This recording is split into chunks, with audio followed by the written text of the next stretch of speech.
Vale, arratsaldeon guztioi, hasiko gara, vale? Ongi etorri guztioi, eta eskerrik asko hemen egoteagatik. Y como decía, ¿no? Pues buenas tardes a todos y a todas. Arrancamos hoy aquí en Iruña el ciclo de solidaridad con el pueblo saharaui que hemos organizado desde Alternativa, pues bueno, para acercar a la ciudadanía y pues bueno, la realidad política, social y humanitaria que vive el pueblo saharaui, y vamos a conocer esta realidad desde la visión o desde la voz de activistas, personas saharauis y académicas y personas que ahora mismo están en instituciones, que también es otro ámbito. Y bueno, pues como decía, arrancamos hoy en Iruña este ciclo que recorrerá Euskal Herria. El próximo 13 de mayo estaremos en Bilbo, el 14 de mayo en Orereta, en Rentería, y el 20 de mayo cerramos el ciclo en Gasteiz, en Vitoria-Gasteiz. Y la fecha de este cierre tiene un porqué, ¿no? Pues queríamos reivindicar también pues, este compromiso que tiene Alternativa con el pueblo saharaui. Este ciclo es para reafirmar este apoyo desde la posición política, y esta fecha del 20 de mayo pues, coincide, ¿no? Con el aniversario de la fundación del Frente Polisario, que pues, bueno, también pues, consideramos que era una fecha que políticamente, como partido hermano, que es el Frente Polisario, así lo consideramos, pues bueno, simbólicamente pues, también significa mucho esta fecha para el pueblo saharaui, y queríamos pues, acompañar esa fecha con el cierre de este ciclo. No me quiero alargar mucho más, paso a presentar a las personas que hoy nos acompañan. Tenemos a Tessedi, diputada en el Congreso de los Diputados y las diputadas por el Grupo Parlamentario de Sumar.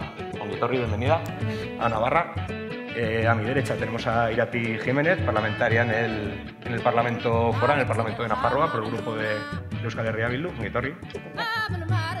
A Yagucha El Mokhtar, representante de las Juventudes del Frente Polisario. Creo que el nombre lo he intentado, por lo menos. Y por último, a mi más izquierda, a Sato Díaz, que es responsable de política en Diario Público. Muchas gracias. Entonces, bueno, pues arrancamos con esta mesa que viene potente. Y recuerda, bueno, a la gente del público, pues agradeceros por haberos acercado aquí esta tarde. Y para las personas que al final de la charla pues tengáis algún tipo de duda, sugerencia o algo que se os haya quedado dentro, en ese espacio que suele ser más, tengo una pregunta pero voy a hacer una reflexión, pues intentemos hacer preguntas breves, ¿vale? Porque a la mesa creo que de tiempo tampoco iremos muy sobradas. Entonces, bueno, las reflexiones las podemos hacer igual luego con una caña, con un vino o con lo que cada una quiera, ¿vale? Entonces, bueno, arrancamos. Empiezo contigo, Tess, con la pregunta del millón. Pues bueno, hace 3 años pues recordamos, ¿no? Como el Gobierno de España cambió pues, la posición respecto al Sáhara, pues bueno, dejando, bueno, concretamente el Gobierno, vamos a ser sinceros, la parte que corresponde al Partido Socialista dentro del Gobierno, pues esta es la parte de Sumar, pero bueno, dentro de este Gobierno, y bueno, pues cambió la posición, ¿no? Respecto al Sáhara, pues gestionando pues, una traición más al pueblo saharaui y eludiendo sus responsabilidades como potencia administradora del territorio pues, en su tarea de descolonización y que la ocupación marroquí no siga avanzando, ¿no? Y quería preguntarte a ti especialmente pues, por estar dentro del Grupo Sumar y ser parte de ese gobierno y como persona saharaui, es todo el combo, pues cómo viviste ese momento, cómo se vivió un poco en tono cotilleo si quieres, y luego ya nos metemos en enjundia política. Pues bueno, cómo se vivió ese cambio de postura, entiendo que dentro del gobierno unilateral por parte del PSOE, y cómo interpretas todo, ¿no? Esos motivos que puede haber detrás o cómo se vivió todo eso dentro desde tu posición. Por aquí, bueno. Así, de primeras. No, me encanta esta pregunta porque aunque me la suelen hacer mucho y al principio pues creo que es una pregunta que la sigo reflexionando todos los días de mi vida. De hecho, yo llego a la política institucional y yo empecé siendo activista por esa carta de Pedro Sánchez. Es decir, antes pues yo ya tenía suficiente con sobrevivir, llegar a fin de mes, encontrar un trabajo, sobrevivir en Madrid. Lo primero, que me olvidé, muchas gracias y buenas tardes. Gracias por tenerme hoy aquí, me había olvidado de las buenas tardes. Y efectivamente, esa carta de Pedro Sánchez, en su momento, bueno, no la carta en concreto, pero sí que la vuelta a las armas del Frente Polisario y la ruptura del alto al fuego por parte de Rabat en el 2020, en finales del 2020, pues jolín, yo ya vivía en Madrid, ya tenía un trabajo como ingeniera y ya me empiezo a preguntar de, oye, pues habrá que retornarle algo al pueblo saharaui ahora que yo no me tengo que preocupar por llegar a fin de mes, ¿no? Lo que es militar y militar la causa saharaui de verdad, que es destinando tiempo y destinando recursos. Pero se fue, mi politización o mi interés por la política institucional española arranca con esa carta de Pedro Sánchez. Jamás pensé que esa persona que hacía vídeos de TikTok criticando a Pedro Sánchez en frente del Congreso de los Diputados en 2022 compartiría escaño cercano a toda la Moncloa en este caso. En su momento, la causa saharaui, o bueno, ese giro no provocó algo, tú has dicho el Partido Socialista sí.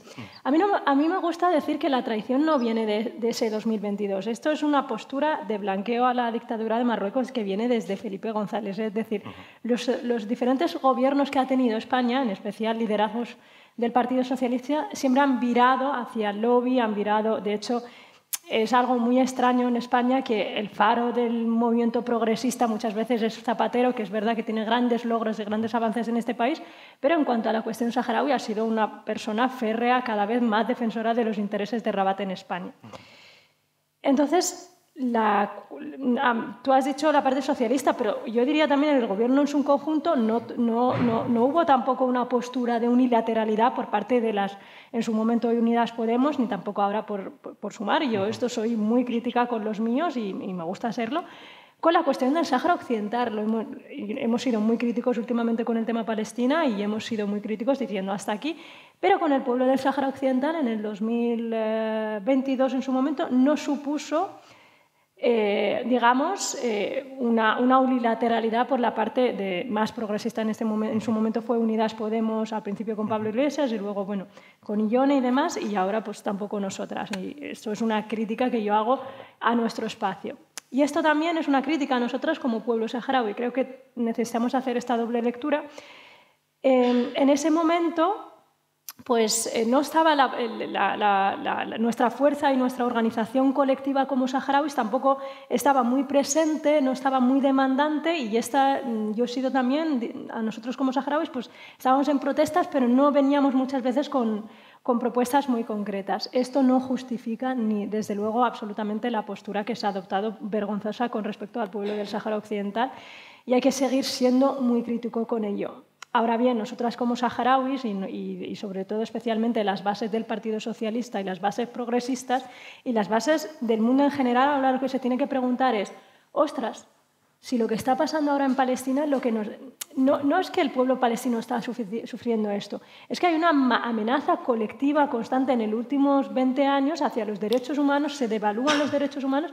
De hecho, cuando tú hablas con cualquier ciudadano, la comprensión para mí del concepto de derechos humanos en mayúscula la externalizamos mucho, asociamos el derecho humano pues, al hambre, a la sed, no pensamos que los derechos civiles ganados en España muchas veces no hacemos una memoria colectiva de cómo se han ganado, ni tampoco hacemos una memoria de por qué tenemos que luchar por los derechos humanos del pueblo palestino o de cualquier persona que están ahora mismo amenazadas.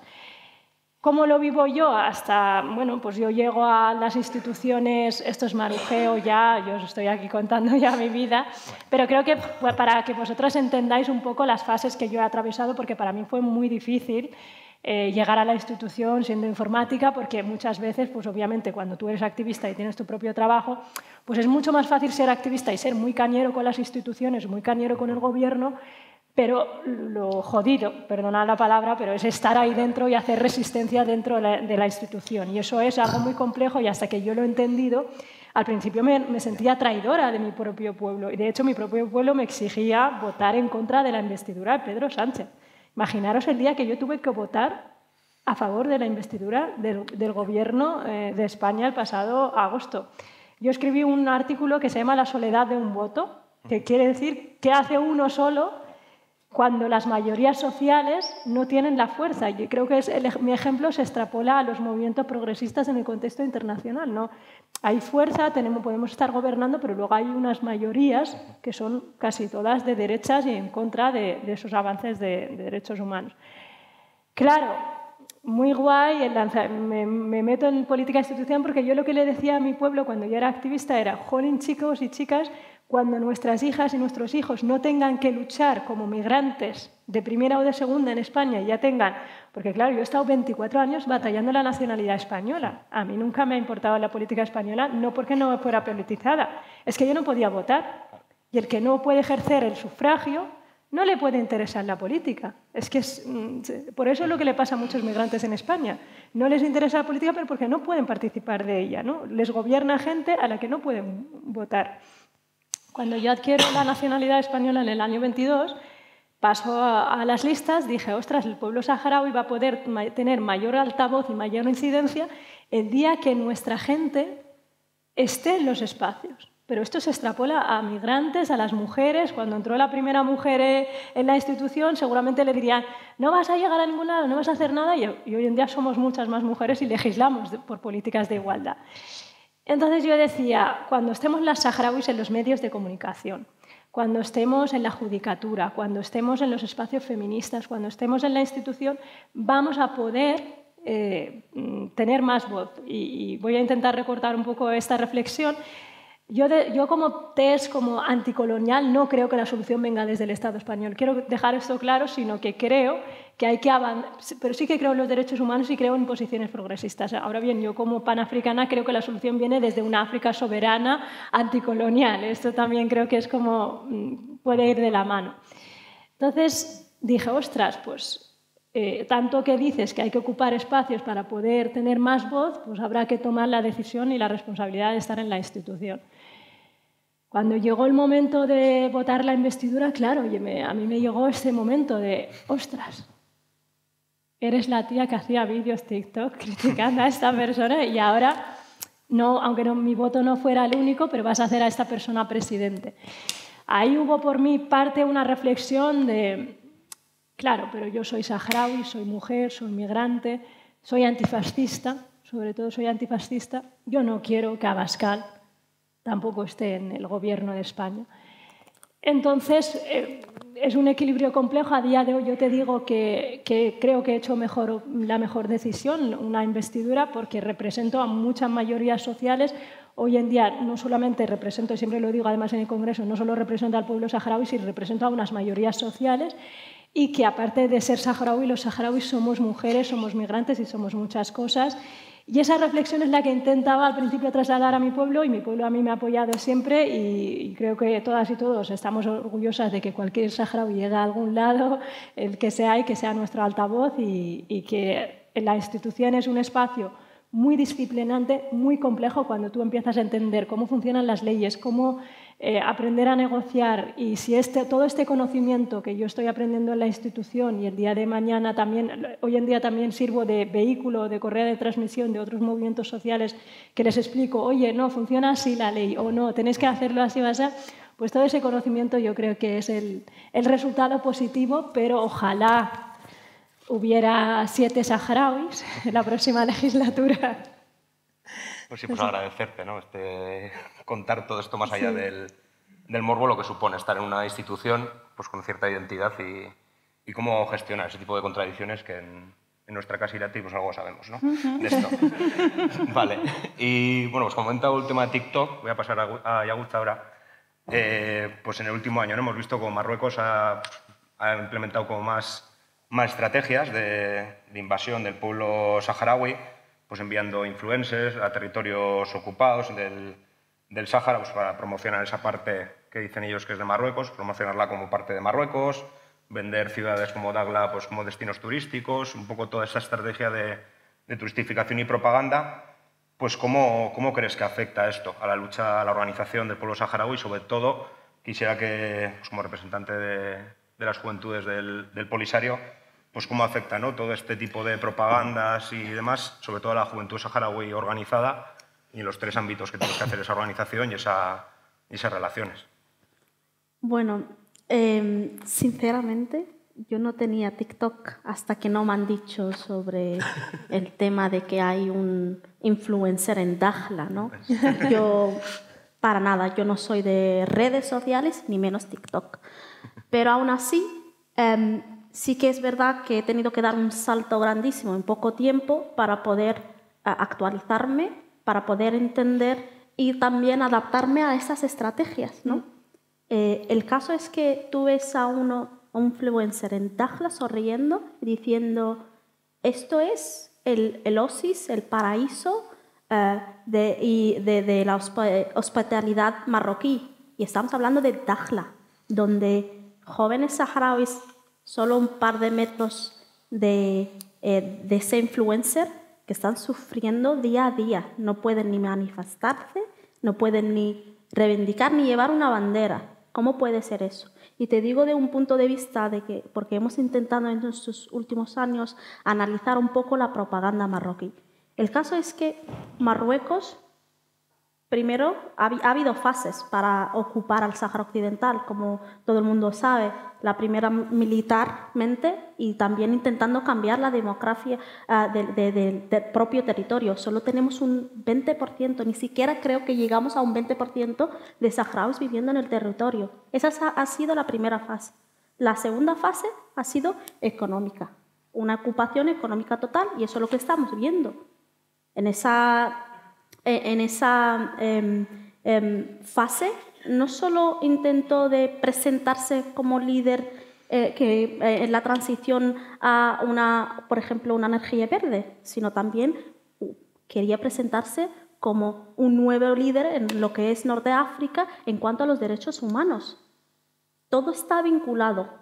Marruecos han sido muy listos y tenemos que reconocer esto en cuanto a la propaganda, porque han invertido en esa propaganda para poder normalizar la ocupación y han buscado dónde y cómo, usando los trends que hay en TikTok o en Instagram, usando caras y dando caras a esas voces, para que el día de mañana tú coges un vuelo de Ryanair que solo cuesta 30 euros a Dakhla y piensas que estás en Marruecos. Y eso es una gravedad, porque no solo está despolitizando el conflicto, va más allá de eso, normalizándolo y diciendo que ahora mismo la única solución es una autonomía que ni siquiera sabemos qué es eso.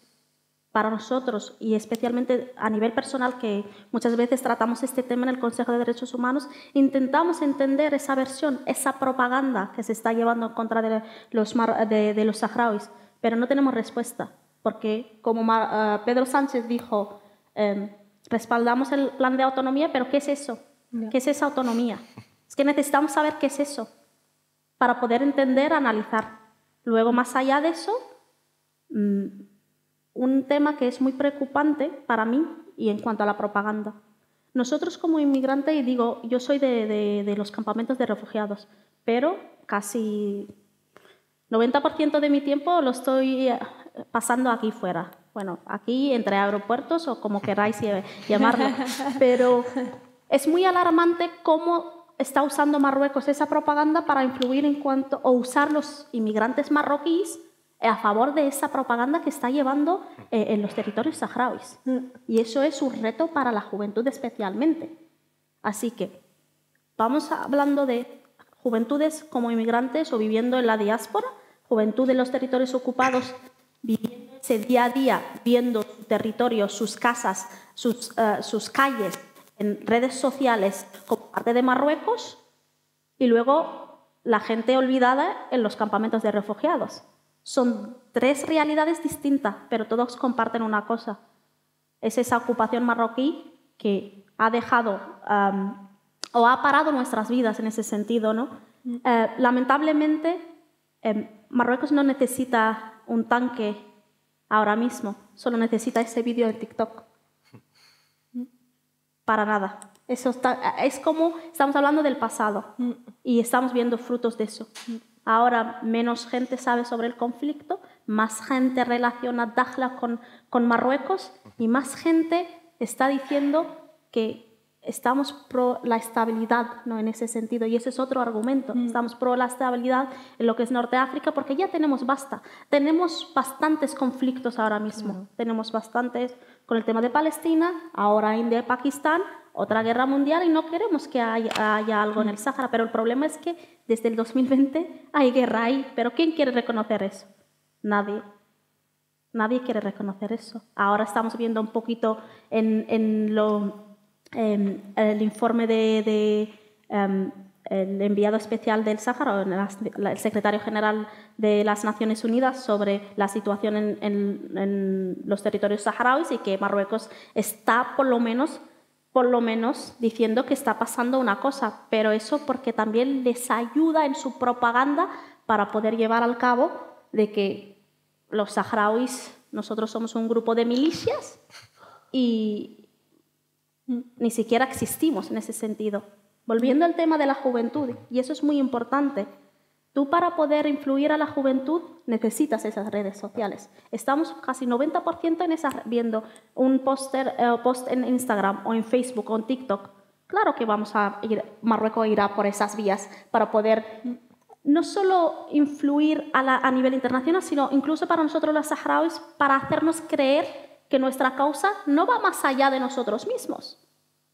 Porque nos está enseñando que con un like o con millones de likes en TikTok, nadie está hablando sobre el Sáhara.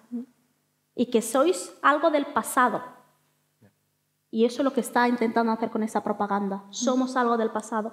Pero como juventud estamos intentando decir que no. Esto no es algo del pasado. Y si Marruecos va a usar esta propaganda o usando las redes sociales, el TikTok, lo que sea, nosotros también vamos a intentar usar lo mismo.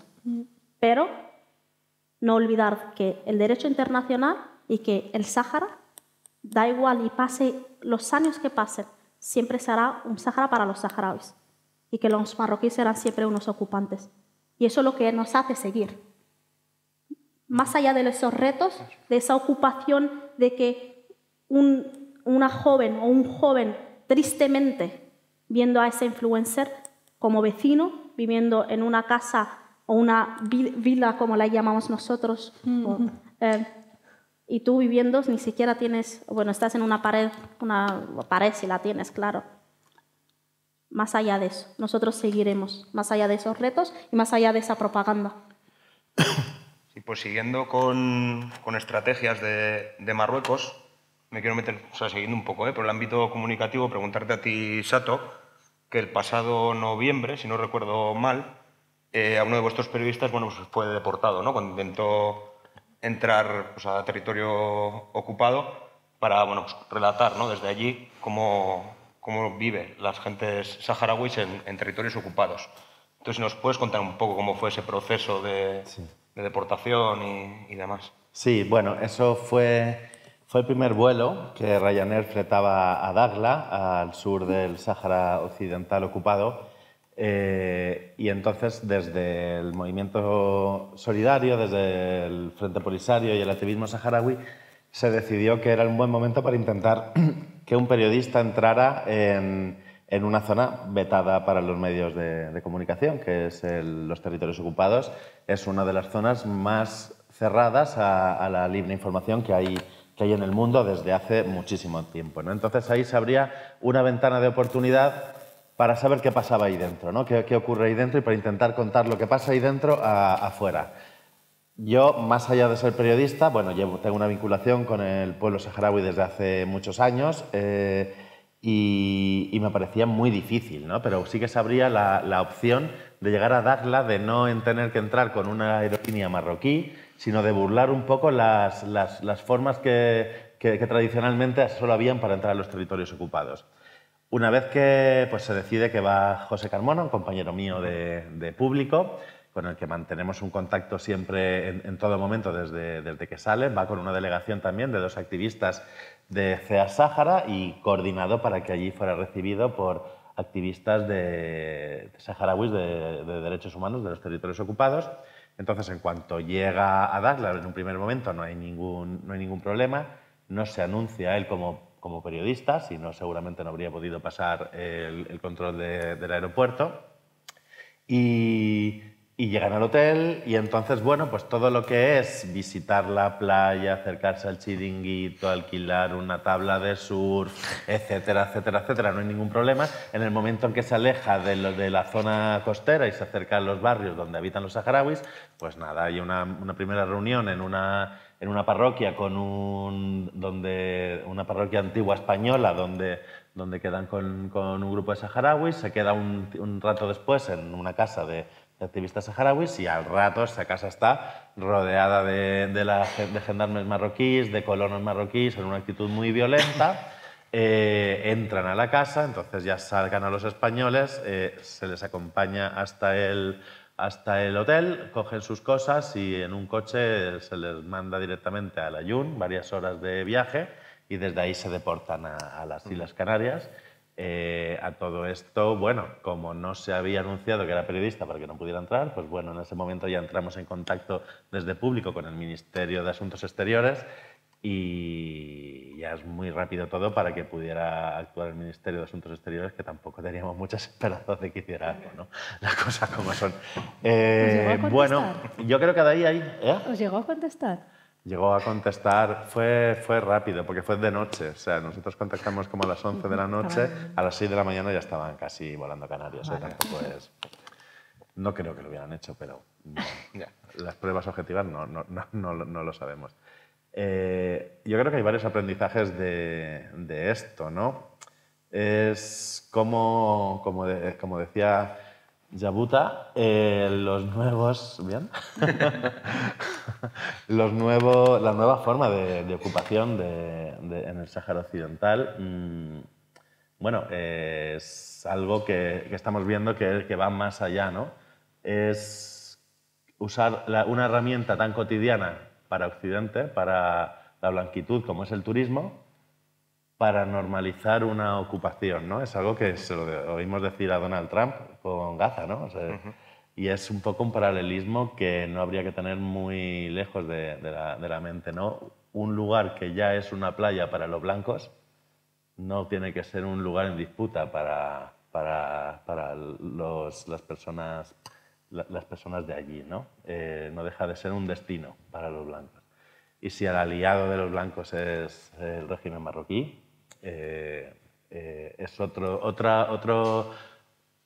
nuevo paradigma que se abre en la lucha saharaui, ¿no? Cómo se va generando la nueva colonización, ¿no? Bien desde las redes sociales, bien desde entrar a la juventud por otros mecanismos, bien desde el turismo, ¿no? Que es una de las banderas, ¿no? de este siglo XXI, que el turismo sea tan barato que todo el mundo pueda hacer turismo.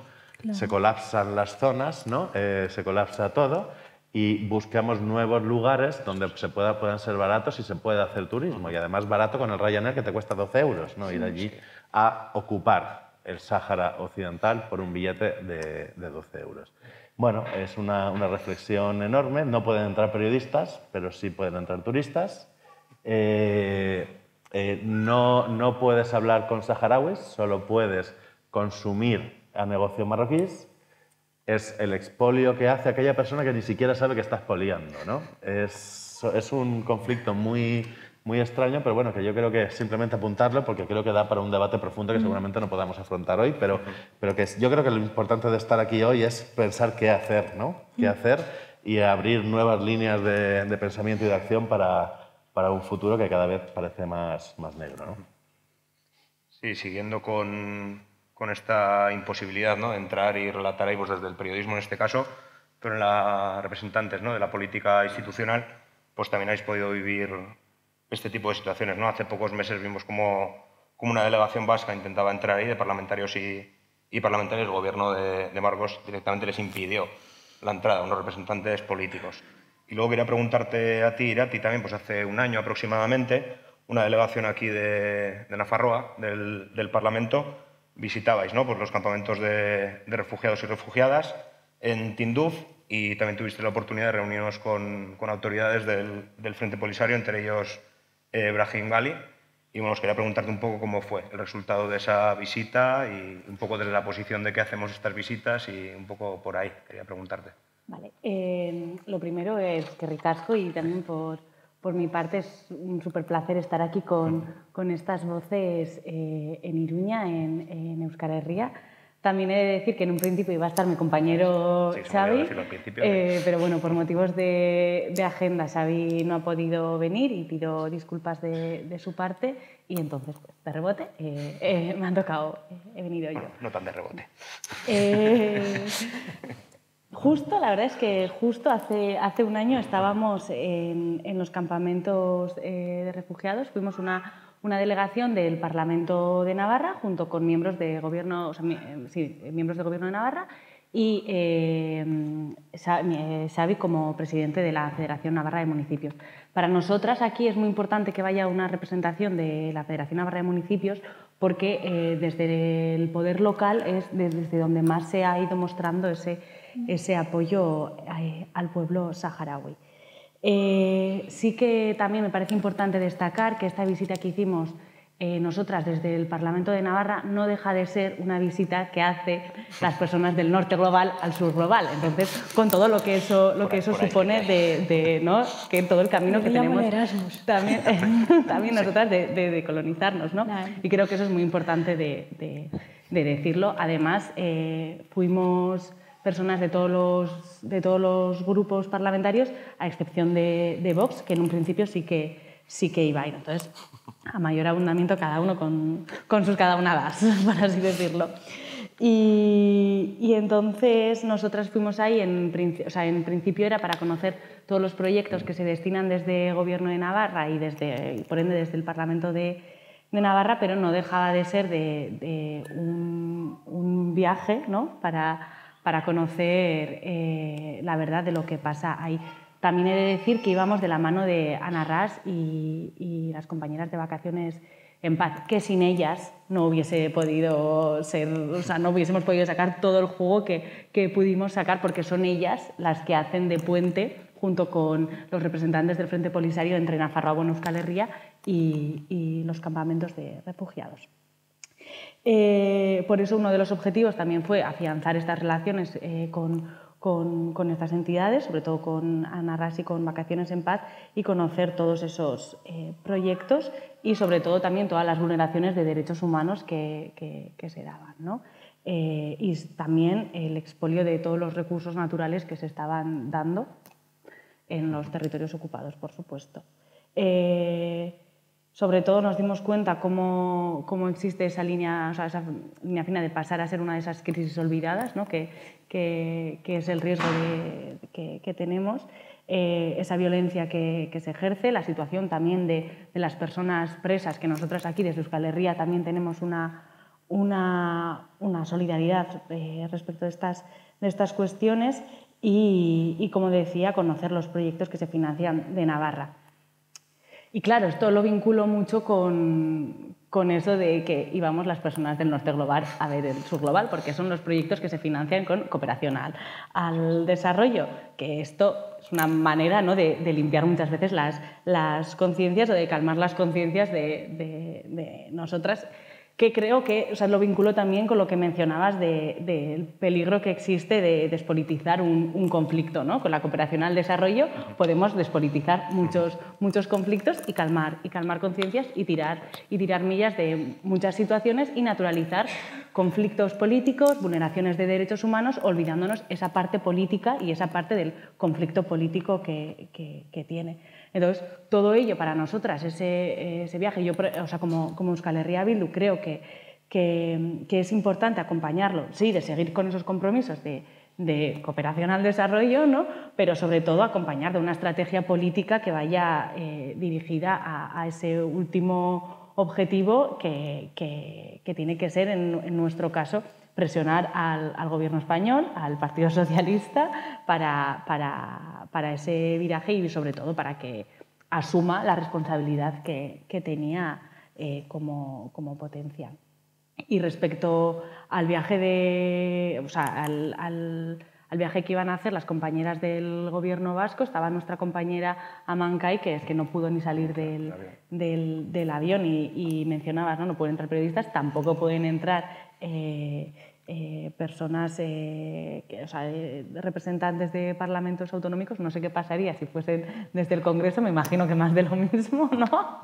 Algo así, ¿no? Nos diremos cuando vayamos. No sé qué pasaría. Y nosotras, nuestra responsabilidad es esa, ¿no? Como digo, seguir, por un lado, seguir pasando ese lecuco, ese testigo de la solidaridad y del compromiso de Nafarroa y de Euskal Herria para con el pueblo saharaui, y seguir presionando donde corresponde también. Es que ricasco a ti. Y vuelvo contigo, Yagutza, pues señalando, ¿no?, en las principales agresiones que sufre el pueblo saharaui, que es el expolio de sus recursos, ¿no? Y quería hacer referencia a esa sentencia que fue hace como un año o así, más o menos, ¿no?, que sí que en el pueblo saharaui, o así me ha llegado a mí, por lo que hemos podido hablar, que ahí se vivió, ¿no?, como ese reforzamiento de la autodeterminación y de la existencia del pueblo saharaui a través de esa sentencia, porque limita lo que es la capacidad de Marruecos a actuar en aguas, en este caso, del pueblo saharaui, pero que están ocupadas y que no pueden tomar decisiones sin el beneplácito, por así decir, del pueblo saharaui, que es lo que nos está sucediendo. El pueblo saharaui no estaba de acuerdo con esto y esta sentencia creo que viene un poco a reconocer esto. Entonces quisiera que nos explicarías un poco más del desarrollo, ¿no?, de esta sentencia, qué significa para el pueblo saharaui, en qué se avanza con esta sentencia. Por si se avanza en algo, ¿eh? Bueno, esa es la pregunta del millón, exactamente. A ver, más allá de eso, es que el problema, toda la estrategia marroquí está basada en buscar una manera de vender esa ocupación o hacer que pueda vender la ocupación de una manera, sea usando la propaganda que está usando a través del turismo o sea a través de los recursos naturales. Lo que es el Marruecos ocupando el Sáhara siempre ha sido no porque el Sáhara hace ¿cuántos años? Un par de siglos fue y Marruecos, yo qué sé, el Magreb grande o el Magreb Laxa, como le llamamos nosotros en árabe, sino porque hay recursos naturales en el Sáhara. Eso es punto y final. Así que Marruecos, en sus últimos años, y esta es la fase económica, pero la fase más peligrosa, claro, porque es la vía de normalizar esa ocupación y también es la vía para legitimar y implicar a las otras partes o los otros países, gobiernos, empresas y también, más allá, ganar beneficio económico, porque cuando nosotros hacemos esas investigaciones incluso vemos que los beneficios que está ganando Marruecos, ¿a dónde van exactamente? Y siempre van al bolsillo del rey. Así que la ocupación del Sáhara está más o directamente involucrada con el bolsillo del rey. Más allá de todo este argumento que Dios y el rey y Marruecos, eso es una gran mentira que hay por ahí. Así que, al fin y al cabo, nosotros como saharauis, vuelvo a decir, que la vida sea en el exilio o a la espera y buscando una esperanza en los campamentos refugiados o en los territorios ocupados donde los activistas, los saharauis, son censurados, son vigilados día a día con Pegasus, por ejemplo, o están en prisiones marroquíes o incluso desaparecidos o muertos, porque estamos en el 5º año, acabando el 5º año de guerra, volviendo a la guerra. Todo esto está directamente vinculado con esa estrategia o esa fase económica. Y vuelvo a decir, propaganda y greenwashing.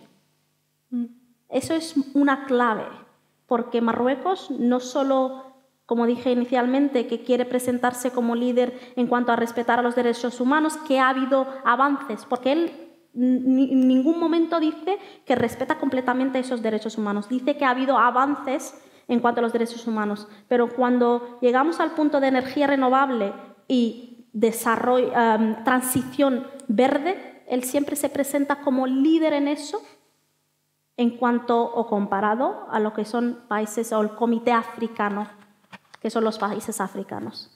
Y ahí es la llave, ¿no? Ahí es lo que nosotros nos tenemos que concentrar, porque la sentencia sí que es verdad que ha sido un relevo para nosotros. Es como un poquito traernos de vuelta esa esperanza que llevamos 50 años luchando y necesitamos con un poquito de empujón. Claro, nosotros podemos empujarnos a nosotros mismos, pero si encontramos algo a nivel internacional que nos apoye, que por cierto, el Corte Internacional ya tenía claramente que el pueblo saharaui tiene derecho a la autodeterminación, pero eso parece que está olvidado. Las sentencias del Tribunal Europeo 2016, 2012 y 2021 igual, pero esta sentencia ha llegado como un punto de hacer las cosas un poquito más claras. Pero claro, en solo 2 sectores. Estamos solo hablando de pesca y agricultura. ¿Y dónde está Marruecos haciendo todo este labor? Energías renovables. Así que eso es un gran problema. Porque incluso con la sentencia que dejó claramente que el Sáhara y Marruecos son territorios distintos, que dejó claramente que no tiene que haber ningún acuerdo económico entre Marruecos y la Unión Europea que incluya al Sáhara Occidental, pero también dejó claramente que el único representante del pueblo saharaui es el Polisario. ¿Y por qué he mencionado esta última? Porque ahora también tenemos otra campaña para declarar al Polisario como grupo terrorista. Y aquí estamos hablando un cambio de posicionamiento en Madrid, otro en París y en Washington. Y vuelvo a decir y retirar, estas propagandas, este saqueo, expolio de recursos naturales, todo es parte de esa estrategia marroquí que ha estado invirtiendo en ella para normalizar esa ocupación, para despolitizar el conflicto saharaui y para decir, eso es lo que hay hoy, una política de facto, lo que está haciendo Trump en Gaza, lo que está haciendo Trump con la guerra económica, también lo está haciendo o quieren que lo está haciendo Marruecos a través de Trump en cuanto al Sáhara, porque saben que la única solución es, para solución, vamos a llamarlo así, al conflicto, es sacar lo que es de la ecuación el Polisario, como único legítimo representante del pueblo saharaui. Y eso es lo que preocupa un montón. Así que es una gran victoria para nosotros los saharauis, porque ha dejado las 3 cosas muy claras. Pero el problema aquí es si lo van a hacer o no. Otro problema también, que Marruecos ya está firmando acuerdos con Rusia e India. Así que ya está buscando fuera de la Unión Europea. Sí que es verdad que le trae más beneficio en cuanto a Europa, porque es más cerca geopolíticamente.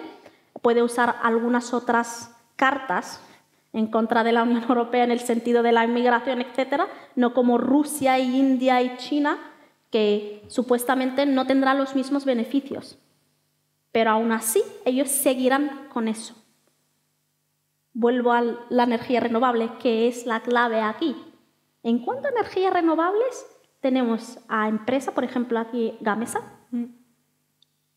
con unos proyectos que supuestamente a lo largo plazo, si el mundo o si esta campaña de salvar el planeta, y da igual si la gente muere, claro, o da igual si hay una violación de derechos humanos, no importa, pero si salvan el mundo, esos proyectos no solo, como ellos quieren ponerlo, beneficia a este planeta, sino también les va a traer millones de dólares o trillones de dólares en sus euros, vamos a hablar de euros, no dólares, que ya que estamos aquí, en sus bolsillos. Campos eólicos, placas solares en el Sáhara, no han llegado de un día a otro. Llevan ahí los últimos 20 años, empezando poco a poco, quitando las casas a los saharauis. Cada día hay un montón de saharauis, especialmente en los últimos meses, saharauis perdiendo sus casas porque dicen, esta parte tenemos que desarrollarla y prepararla para que sea esta ciudad más ecológica, vamos a llamarlo así. Por lo tanto, tenéis que desplazaros, buscar otra parte. Os vamos a apoyar, vamos a llamarlo apoyar económicamente, pero eso es una gran mentira, solo para callarse.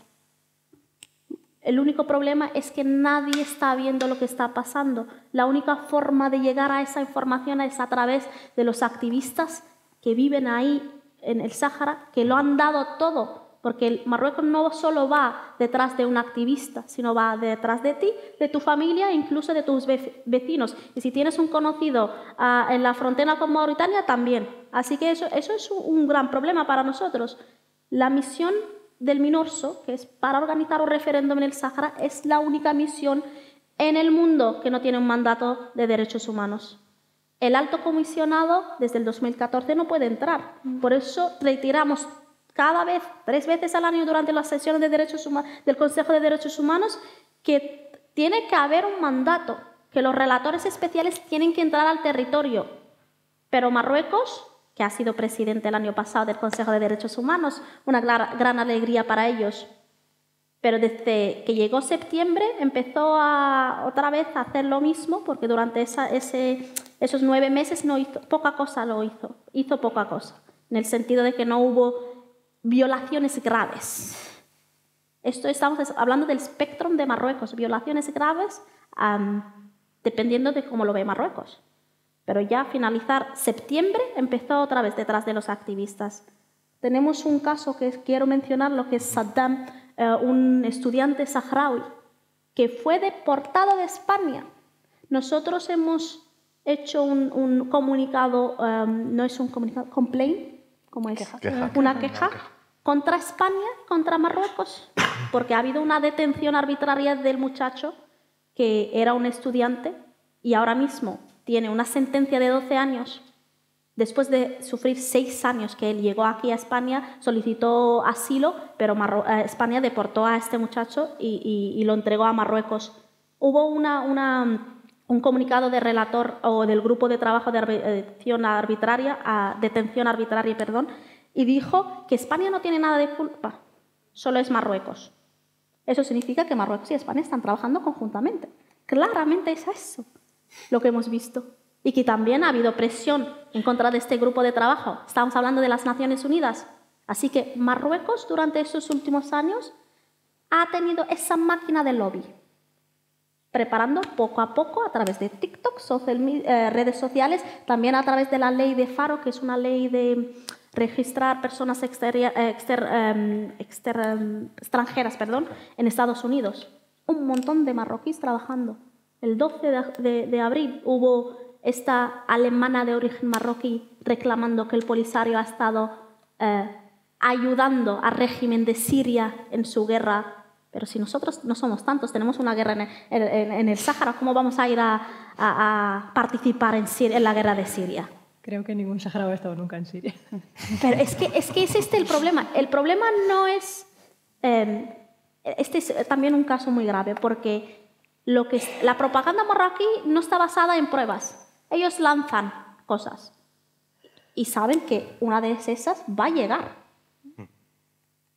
Y una de esas, pues eso, lanzan que el Polisario tiene relaciones con Hezbollah, con Irán, está relacionado con la guerra en Siria, está por ahí como una milicia terrorista, y así pues deslegitiman el Polisario. Más allá, no importa lo que decide el Tribunal Europeo. Porque esto, si el momento que deslegitamos al Polisario como el único representante del pueblo saharaui, adiós a la causa saharaui. Porque ¿quién va a luchar en nombre de un pueblo en el siglo XXI? El Sáhara sigue siendo la última colonia africana y lamentablemente los hermanos y hermanas africanas todavía cuentan que en la Unión Africana o en África solo hay 54 países. Que ni siquiera menciona el Sáhara Occidental, y menos la República Saharaui, que somos un miembro fundador. Y eso también es algo grave, porque la propaganda marroquí ha llegado ahí. Eso es. Ahora también, desde el momento que volvió Marruecos a la Unión Africana, ¿qué está haciendo? Se está intentando, el bloque que siempre apoya a la República Saharaui, está intentando pues, hacer como un cracks entre ese bloque, intentar reforzar también lo que son el grupo francófono, que es a través de invertir en esos países en ese sentido, ¿no? Así que todo es un vinculado. Nosotros cuando hacemos una investigación y especialmente intentando buscar unas estrategias para poder evitar algunas de estos retos que tenemos ahora mismo en estos cambios o en esta comunidad internacional que cambia de un minuto a otro en ese sentido. Buscamos tantas cosas, tenemos tanta información que vemos cómo Marruecos ha estado tejiendo esa propaganda, esa ocupación económica, esos proyectos de energía renovable para poder legitimar esa ocupación. Lo único es eso, legitimar esa ocupación y normalizarla para que el día de mañana en el Sáhara no hay saharauis, porque ya serán deportados o irán o muertos. Y los de campamentos de refugiados, pues ya vivirán ahí dependiendo de la ayuda humanitaria o se irán o se inmigrarán, porque ya entenderán que no va a haber nada. Así que eso es un gran reto para nosotros en ese sentido. Sí, pues muchas gracias. Pues siguiendo en este bloque un poco de legalidad que le podemos llamar, quería preguntarte a ti, Tess, por una de las iniciativas, ¿no? Los parlamentos pues se hacen cosas, dicen, y bueno, pues recientemente una de las iniciativas que llevaste en el Congreso fue el del reconocimiento, ¿no?, de la nacionalidad de personas saharauis bajo ocupación española. Entonces quería también pues, preguntarte, ¿no?, pues también ese momento, pues, más allá de como diputada, como parte de tu trabajo, pues como saharaui, pues, ¿qué significó también ese momento? Y volviendo otra vez a la postura del PSOE, pues cómo afecta también, ¿no?, esa posición del Gobierno de España con esta proposición de ley, con esta ley, ¿cómo casa todo esto? Pues en el Gobierno, quien me conoce sabe que soy muy bromista y suelo bromear a decir que está el Gobierno y está Hacienda. Pero en la cuestión de derechos humanos está el Gobierno y luego está Tess, la saharaui, ¿no? Entonces suele ser como el debate constante, ¿no? O sea, es un elemento divisorio bastante grande y cada vez que pasa algo, siempre la tendencia es contra el pueblo saharaui, que yo en esa defensa de esa ley de la nacionalidad les llegué a preguntar al PSOE, le dije directamente, les dije, ¿qué os hemos hecho? De verdad, ¿qué os hemos hecho? Porque solemos ser un pueblo que le cae bien a la gente. O sea, digo, ¿qué os hemos hecho? Y esa ley de nacionalidad saharaui, aunque le llaman la ley para nacionalizar a los saharauis, creo que es un error. Es una ley de memoria restaurativa democrática. ¿Qué quiere decir esto? Básicamente le devuelve la nacionalidad a aquellos saharauis nacidos bajo ocupación española. Es decir, de esa gente queda no tanta gente, ¿vale? Eso es la generación de mi padre. Mi padre pues, está para enterrar, como aquel que dice, de broma, pero suelo decírselo, ¿no? Mira, mi padre es una persona que ya tiene 70 años, ¿no? Es una generación mayor y que les han quitado la nacionalidad. Es decir, España cuando se desentiende de ellos y las consecuencias que tiene ese desentendimiento, ¿vale? ¿Por qué? Porque muchas de esas personas han trabajado y han cotizado para el Estado de España y no tienen derecho a eso. Muchos de ellos han sido funcionarios, muchos de ellos, hablando en cantidades de pueblo saharaui, ¿vale?, que somos un pueblo muy grande, sus viudas, por ejemplo, no tienen derecho a viudedad. Y lo consiguiente es que los hijos de esas personas, cualquier español que tenga un hijo fuera de España, del territorio nacional, es considerado automáticamente, tiene derecho, bueno, es considerado automáticamente, pero en este caso tiene derecho. Entonces, en ese aspecto le devuelve, es un ejercicio de memoria restaurativa. Una de las grandes vergüenzas que se aprobó también la legislatura pasada es la Ley de Memoria Democrática que excluye el Sáhara Occidental. Y excluye exactamente el periodo colonial del Sáhara Occidental. Todo pueblo que no tiene memoria, y yo muchas veces le explico, intento hacer mucha pedagogía y a veces digo, compañeros de España, me he cansado, váyanse ustedes a leer sobre el pueblo saharaui, somos también parte de vuestra memoria, porque llega un momento que es como, que no somos los saharauis los que tenemos que reivindicar nuestra existencia constantemente, sino que somos parte de vuestro... Nosotros no hablamos castellano por azar, no hemos nacido en Albacete, hablamos de castellano porque hay unos lazos de colonialidad, por eso hablamos castellano como idioma también principal. Entonces, como se excluyó al pueblo saharaui en la ley de memoria, como que no existe a día de hoy ninguna ley que recoja memoria democrática que incluya al pueblo del Sáhara Occidental. Todos los países que España ha tenido relaciones, ya sea con América Latina, con los sefardíes, todos ellos tienen derecho a, si su abuelo ha sido español, pues pedir la nacionalidad pues por carta de naturaleza, etc., tirando del árbol genealógico. Hay muchos tipos de solicitud de la nacionalidad en este aspecto. Pero es que los nacionales de América Latina tienen el derecho, pueden optar, una vez tienen el NIE en España, son migrantes en España, pueden solicitar la nacionalidad española a los 2 años. Para mí lo más interesante de la ley no es que mi padre recupere su nacionalidad española. Bueno, pues esa gente, poniéndome yo en lo abstracto y lo práctico como informática, pero realmente desde un proceso de descolonización y de memoria democrática esa gente ni siquiera tiene carta de naturaleza. Esa gente es española.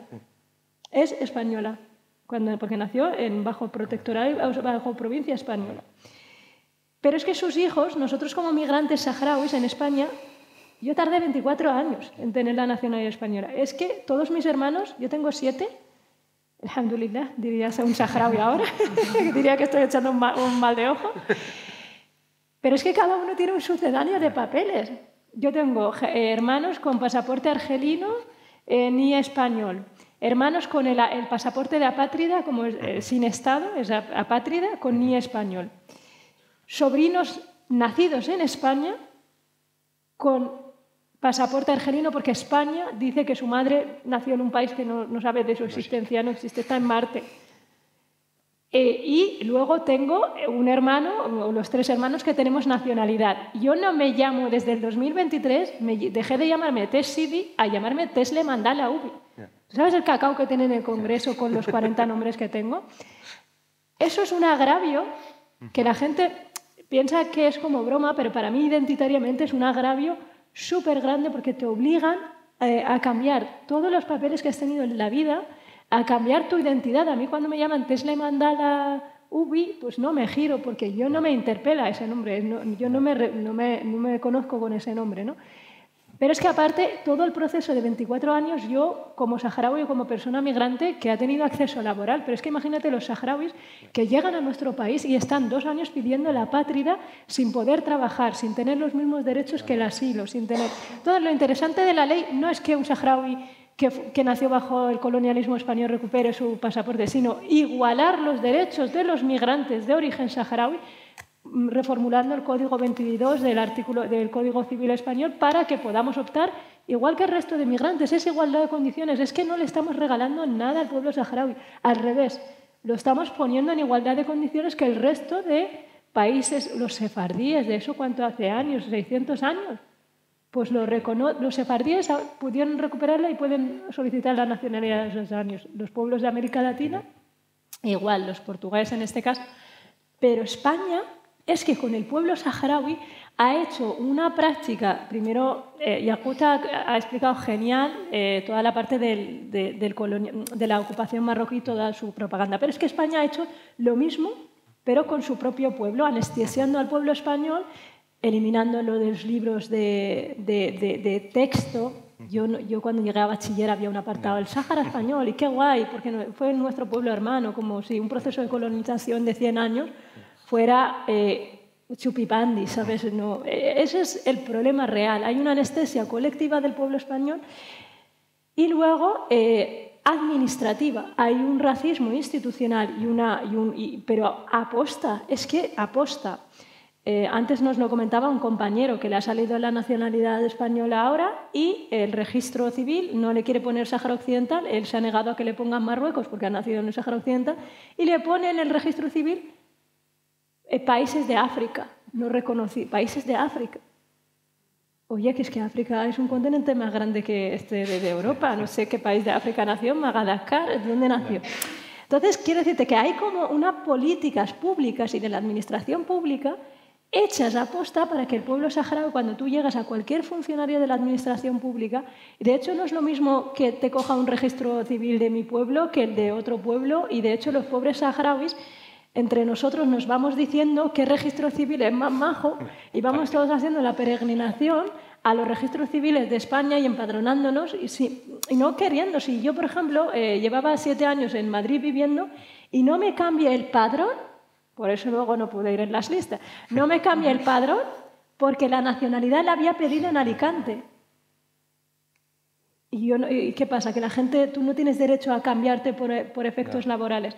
Quiero decirte que es algo que muchas veces cuando yo salgo a tribuna a explicar la ley de nacionalidad a la gente, a los diputadas y diputados, saqué los 3 pasaportes que yo tenía, el censo de la ONU de mi madre del 91 que dice que somos refugiados y tal, y fliparon todos los de la Cámara. Dijeron... ostras, no sabíamos la envergadura de esta ley, porque todo el mundo me decía, bueno, es que a lo mejor el PP no te vota a favor, es que Vox... Pues votó únicamente en contra del Partido Socialista. Es que ni se abstuvieron, ni tuvieron la vergüenza, de verdad, de abstenerse, de desaparecer, de dar una explicación. No, votaran en contra. Es que un voto en contra de algo tienes que tener argumentos. Quiero decirte, me refiero a un partido de gobierno cuando el resto de la Cámara, especialmente las derechas, están votando, votó todo el mundo a favor. Vox se abstuvo porque, pues con eso de que el Polisario tal no le convence, pero se abstuvo. Tuvo al menos un poco más de vergüenza que el PSOE. Ese es el nivel en el que estamos. Ahora mismo la ley, porque mucha gente me pregunta por la ley, yo me he propuesto un día sentarme a hacer un vídeo en castellano, otro en árabe, otro en euskera, para explicar la fase de la ley. La ley fue una gran victoria política, es decir, se habían hecho muchas proposiciones no de ley de posicionamiento político de la Cámara del Congreso de la Soberanía Popular siga apoyando al pueblo del Sáhara Occidental. Ahora bien, la ley fue una victoria política porque reafirma constantemente, porque aunque ya se haya reafirmado el año pasado, no, es que del Sáhara hay que hablar. De esta semana hemos hablado del espacio aéreo, por eso Ryanair y todos los momentos y todos los espacios que yo puedo encontrar sin ser tampoco cansina con la cuestión saharaui, intento desde agricultura, intentar hablar del pueblo saharaui. La ley ha pasado admisión a trámite, es decir, es la primera fase, es decir, cuando una ley en el legislativo, en el Congreso, se admite a trámite, es decir, la Cámara del Congreso dice, vale, pues la pasamos a Comisión de Justicia para que se haga realidad. Luego llega a justicia, digamos, de la mesa grande del Congreso de los Diputados, llega una... Si lo explico así es porque de verdad que yo cuando entré como política era informática y dije, ¿cómo funciona esto? Y me di cuenta de lo que tarda, ¿no? Entonces, nosotros como Congreso de los Diputados hemos dicho, vamos a iniciar los trabajos para que esta ley sea realidad. Esto, lo primero que hemos conseguido es una victoria política, ¿no? Una victoria de decirle al PSOE, hay mayorías sociales para apretarte para que esto salga. Esto es importante que quede aquí. Entonces, ahora está en Comisión de Justicia, porque es una ley que modifica la parte de justicia. En esta fase existe en la misma mesa del Congreso la señora de presidenta, pues está la misma, no es la misma señora, pero me refiero, hay una misma representación también en la mesa de justicia. Ahora mismo el PSOE lo que está haciendo es bloquearla en justicia, abriendo una cosa que se llama fase de enmiendas, es decir, que el resto de partidos, si quieren hacerle un cambio a la ley, pues que lo pueden hacer. Eso es un derecho parlamentario, es decir, puede hacerlo, pero ella lo ha hecho 6 veces. Y yo le he dicho, en un mes vienen un montón de niños saharauis, esto ha tenido mayorías sociales, o lo desbloqueamos o lo tenemos que desbloquear porque las mayorías sociales ya han hablado, ¿no? Entonces aquí es donde viene la fuerza colectiva de fuera, de la calle. Y esto es muy importante también porque cuando queremos hacer cambios en leyes como vivienda, como cuando queremos presionar a los partidos políticos que han tenido un compromiso y recordarles que, oye, has tenido el compromiso, ahora hay que hacerlo efectivo, necesitamos otra vez movilizar a las mayorías sociales. Hemos tenido una primera victoria, ahora hay que movilizar otra vez las mayorías sociales porque, a ver, lo bueno con la ley de nacionalidad saharaui, a diferencia de cualquier otra ley, es que tenemos a las derechas a favor. Es decir, esta ley, con o sin el PSOE, tiene apoyo del resto de partidos. Ahora está en fase de enmiendas, es decir, que cualquier colectivo, hasta colectivos y todo, pueden enmendar. Es decir, la fase de una ley no es inmediato, o sea, tú puedes cambiarle cosas, es como cambios, ¿no? Y está en esa fase y lo que yo quiero ahora mismo es activar otra vez el músculo social para decir, oye, a través con juristas, con sociedad civil, con familias de acogida, con partidos políticos, para que pase al BOE, que es la tercera fase, pasa al Senado y luego ya al BOE. Una vez pasa al Senado, si ya el PP te lo ha aprobado en el Congreso, no le van a poner... Pero bueno, estamos en una legislatura, ya sabéis que nos ha pasado un poco de todo. Pero bueno, quiero decirte que lo que hemos tenido es una victoria política y a mí me gusta explicarlo, pero tampoco hay que desmovilizar a la población diciéndole no va a salir o no sé qué. No, es que es mi trabajo que salga, pero también es trabajo de las mayorías sociales de fuera movilizar que esto es importante y de verdad que esto le cambia la vida a miles de migrantes saharauis en el sentido de que podemos... Yo por ejemplo, nunca me planteé opositar. Es que eso es solo para... Eso nunca lo habéis preguntado. Yo no nací empadronada ni yo ni ningún saharaui. El padrón es que no es universal. Tampoco estudiar lo que quieras.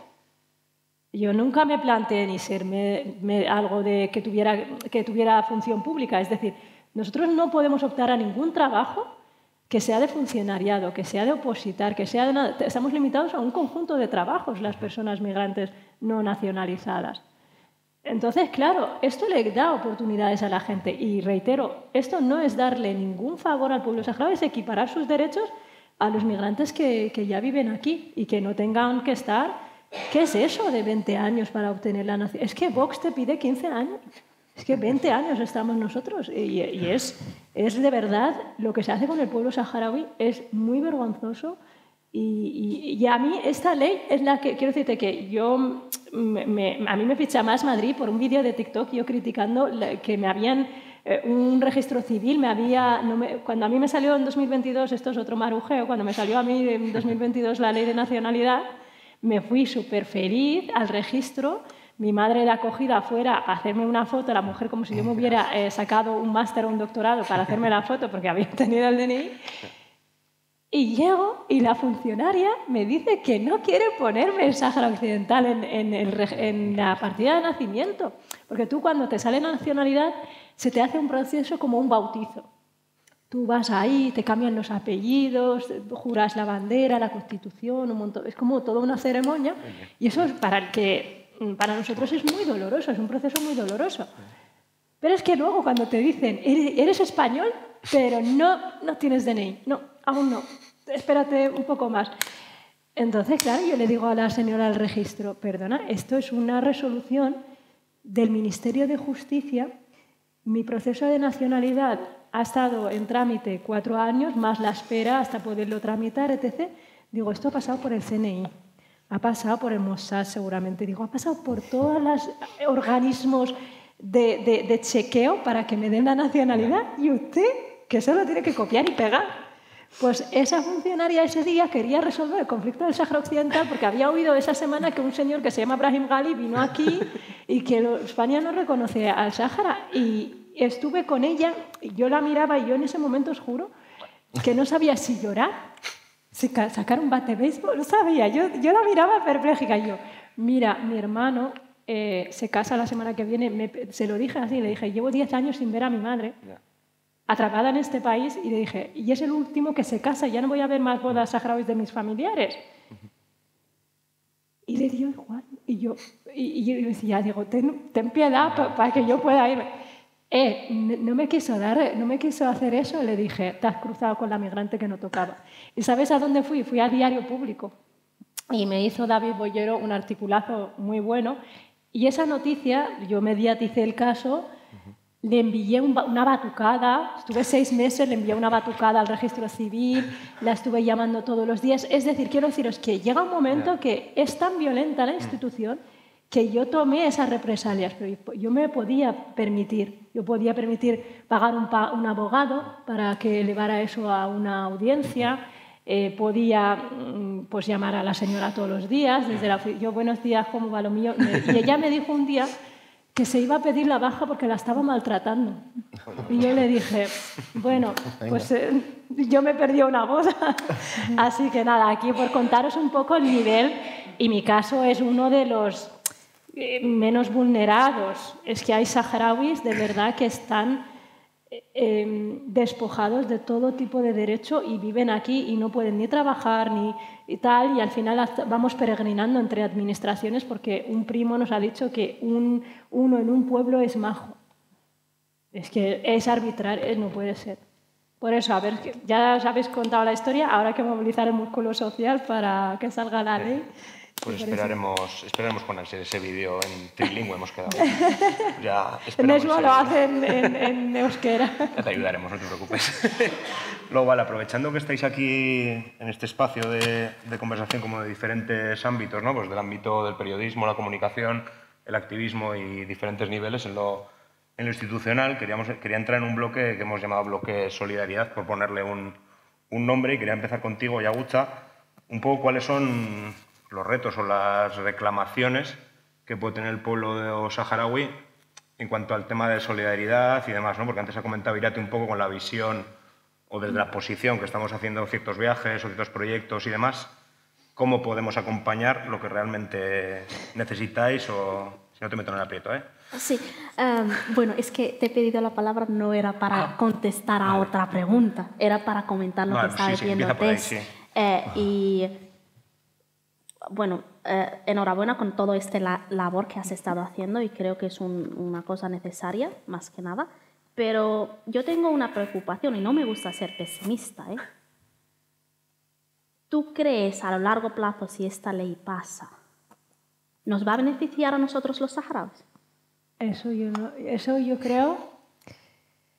Nosotros, yo, por lo que yo percibo de la sociedad, me dicen que sí, porque mucha gente me pregunta por ello. Pero luego llegará la disputa de la dificultad de empiezan a reconozco o no reconozco la partida de nacimiento de saharaui, que ya hemos pasado por este proceso.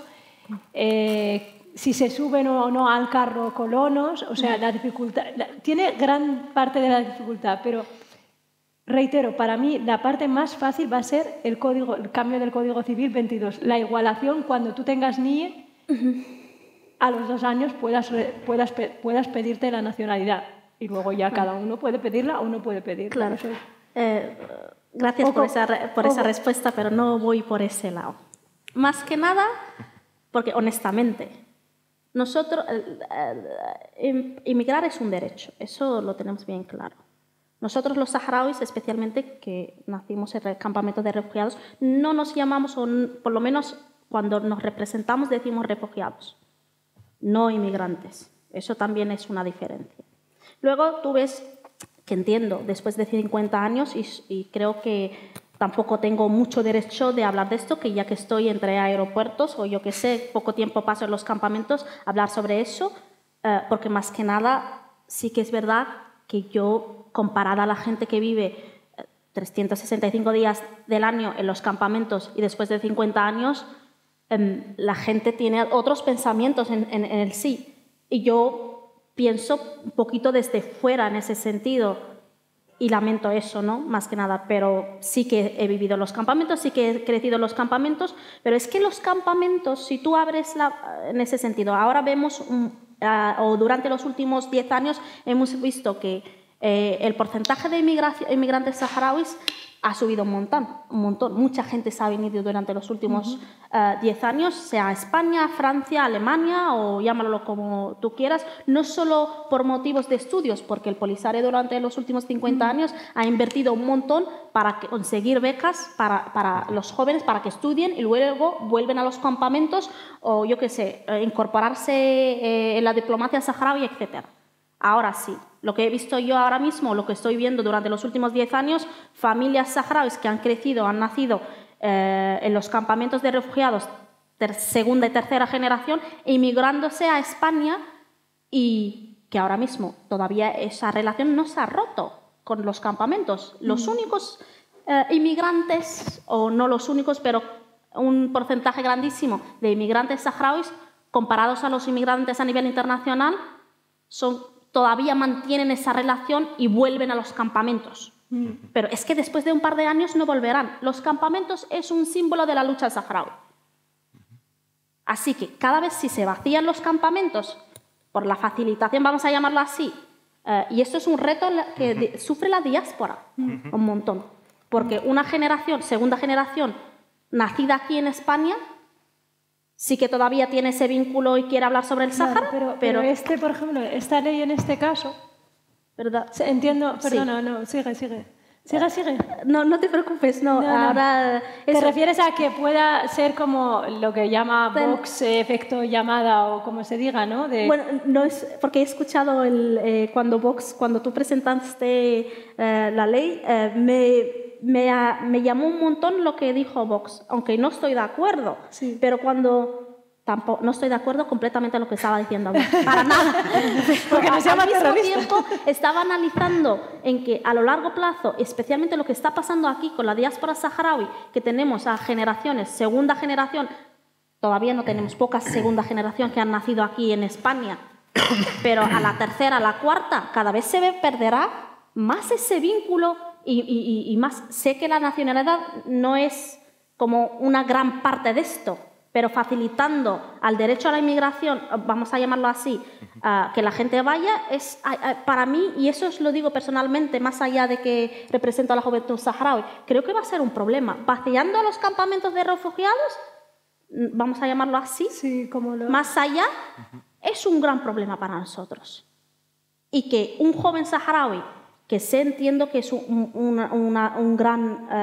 que es muy, muy complicado porque lo he vivido. Yo he tenido una residencia alemana de estudiantes. Cuando me vine a Pamplona, lamentablemente, he tardado 3 años sin papeles en Pamplona. Y mira que me han dicho que Pamplona es uno de los sitios para conseguir los papeleos. Pero que después de los 3 años he vuelto directamente, he conseguido la residencia, no tengo nacionalidad y he vuelto a los campamentos. Pero sé yo que si tengo un niño o una niña o lo que sea aquí y nacen aquí, tienen derecho a nacionalidad, o viene mi hermano y en vez de tardar 5 o 6 años, yo qué sé, 2 años para conseguir la nacionalidad, yo estoy segura que mi hermano, si viene pequeño, no va a volver a los campamentos, con las dificultades que hay ahí. Vale, te lo aseguro yo. Te respondo a esa, no, porque como no me planteaste la pregunta si política, si es más desde nuestra idiosincrasia. Mira, los que conozco con nacionalidad que son saharaui, por ejemplo mis padres y demás, están ahí. O sea, tienen un vínculo, al final, no, por ejemplo mi madre, como comentabas, vienen aquí y dicen, es que no hablan mi idioma, no tengo mi vecindad, no tengo mis nietos. Yo, por ejemplo, dices, yo he vivido 12 años en los campos de refugiados y tengo todos mis sobrinos ahí, toda mi familia. Pero la ley no va a poder sacarte el saharaui de los campos de refugiados. Sí. La ley aplica al que tiene residencia legal aquí, digamos, residencia continua, la que es de 2 años, la que consigas una vez, estás establecido aquí. Lo que equipara son esos derechos. Sí. A que si un colombiano como tú, que tiene NIE igual que tú, pues si tú quisieras optar a la nacionalidad, pudieras optar a ella. Ahora mismo, tú, si tuvieras ese NIE, bueno, tú en tu caso que tienes el NIE ahora, hasta que no pasen 10 años, tú no vas a poder solicitarla, ¿vale? Claro, lo que tú dices del efecto mal llamado llamada, es que... Porque, claro, ahí entramos en el derecho individual y el derecho colectivo. Sí. Y eso es lo complejo que vamos a tener nosotros como pueblo, ¿no? Claro, tú me dices, van a querer venirse todos. Eso sí, si su padre progenitor acredita que es español. Pero primero tiene que estar vivo, tiene que aportar toda la documentación. Eso es en el caso de aquellos que tengan la nacionalidad. Pero la segunda parte de la ley, que es la que afecta a los que residen habitualmente aquí, es otra capa. Yeah. Pero esta capa que tú dices, que es la de españoles, son muy pocos. Por eso decía yo, es que esa parte no es la interesante. Para mí la interesante es la de equiparación de derechos. Aún así, comparto contigo de que ese es un reto, pero no un reto por esta ley. Es un reto por la prolongación del refugio prolongado, de que mucha gente joven, y ese es un reto de Jebet el Polisario, de Frente Polisario, y un reto de nuestro como sociedad, de cómo hacemos a nuestro pueblo cada vez más militante de su propia causa y de que ni ahí ni aquí, porque hay saharauis que viven en los campos de refugiados y son un poco militantes de nuestra causa. Sí, y a mí me encanta porque me llaman, no hablas, has ido al Jazeera y no has hablado del Sáhara, y yo me han preguntado por Palestina. Sí, entiendo perfectamente lo que estás diciendo. Pero están haciéndose el té, ¿no? Pero quiero decirte que ahí es lo complejo y nos pasa aquí en España, que muchas veces decimos, tenemos un grave problema con la vivienda y la gente muchas veces no sale, ¿no? Pero claro, el derecho de la libre circulación o el derecho material a tener una opción es que nosotros, lo que nos pasa ahora es que Argelia nos tiene que expedir ese título de viaje. Pero es que cada vez se están expidiendo menos títulos de viaje. O sea, es muy complicado hasta cada vez ese título de viaje porque... Perdonad que estamos monopolizando el debate migratorio ahora. Por lo que sea. Por lo que sea, estamos hablando de nosotras, ¿vale? Ahora recortamos por otro lado. No, perdonad. Simplemente porque me parece muy, muy interesante esta pregunta y ya que se ha dado el debate es uno de los grandes retos, igual que los retos de bajo ocupación y de todo tal, el reto y tienes razón, nosotros somos refugiados, pero hablando de derechos de la ley de extranjería y demás derechos migratorios, cada vez la institución me pone palabras suyas. Claro, ese es uno de nuestros grandes retos de cómo construimos esa brecha generacional entre un Frente Polisario de una generación y nuestra generación, y que todos los espacios, y sobre todo hacer un retorno al pueblo saharaui. Porque, por ejemplo, yo lo decía mucho cuando era joven, jolín, ¿por qué no volvemos todos los veranos nosotros, los que estamos aquí también, yo como ingeniera informática, a enseñar, programar, otra persona? Y ese espíritu se tenía mucho más antes en la generación de mis padres, que estudiaron algunos en Cuba, volvían y tenían esa militancia de retorno con el pueblo saharaui. ¿Qué pasa? Que como el conflicto cada vez, y de hecho las Naciones Unidas, Marruecos y todo el contexto internacional, busca el hartazgo de la sociedad civil y despolitizarla y desarticular de alguna manera. Pero yo no creo que esta ley te vaya a hacer eso, porque luego el segundo reto de esta ley, si saliera, salam aleikum, si saliera, porque cuesta tanto sacar leyes. Luego, la parte que tú comentas, tendría que acreditarse tanta documentación y luego cotejarse en el registro central español. Para mí lo interesante es la otra parte, la parte de que, oye, tú si estás aquí trabajando, pues y con tu residencia legal puedas optar en los mismos derechos que cualquier persona que está compitiendo en las mismas condiciones que tú. Pero la otra parte, la triste realidad es que estamos sujetos al título de viaje argelino, tenemos nuestro propio pasaporte saharaui, pero a España o a otros países la salida de los refugiados está muy subditada a eso y a una política exterior migratoria cada vez más fronteriza y más militarizada. Esa persona, si quiere salir de los campos de refugiados, lo va a hacer igual. O sea, hoy en día estamos viendo los datos, va a querer, me refiero si quiere, pero yo luego veo que vuelven todo el rato. Mis hermanos tienen nacionalidad, viven en Ibiza, pero es que se vuelven a los campos de refugiados. Pero el reto es la segunda o la tercera generación que veremos. Y si nos canceláramos la ley. No es problema de ley en sí, sino estamos hablando de un montón de cosas que están pasando a la vez y tenemos que saber y analizar todos los pasos que se dan y el beneficio que va a traer a la causa, al pueblo saharaui. Totalmente. Y esa es la clave. Totalmente. Porque a mí incluso he escuchado aquí, creo que para no tomar tanto tiempo, incluso están relacionando esta ley un poquito más con la deuda histórica de España. Claro, es como se están lavando la cara con esta ley, ¿no? En ese sentido. Claro. Pero es que ni siendo una cosa, supuestamente, si quisieran lavar, la están votando a favor. Imagínate el nivel, la urticaria que genera en ciertos espacios la cuestión saharaui aquí en España. O sea, ni aún así, pero te entiendo perfectamente que se puede vender como vaciado, como ya hemos saldado con el pueblo saharaui, si total son unos pocos, nacionalicémoslos todos, pero ahí está nuestro trabajo también pedagógico de poder explicar esto más a fondo y abrir este debate al pueblo saharaui, vamos.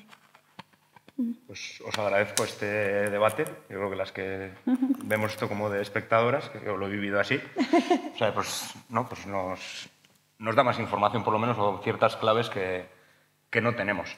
Y ya, bueno, pues un bloque nos vamos a saltar un poco, ¿vale? Porque si no nos come el tiempo. Yo creo que a la gente le ha gustado este debate interno, ¿no? Que también está bien.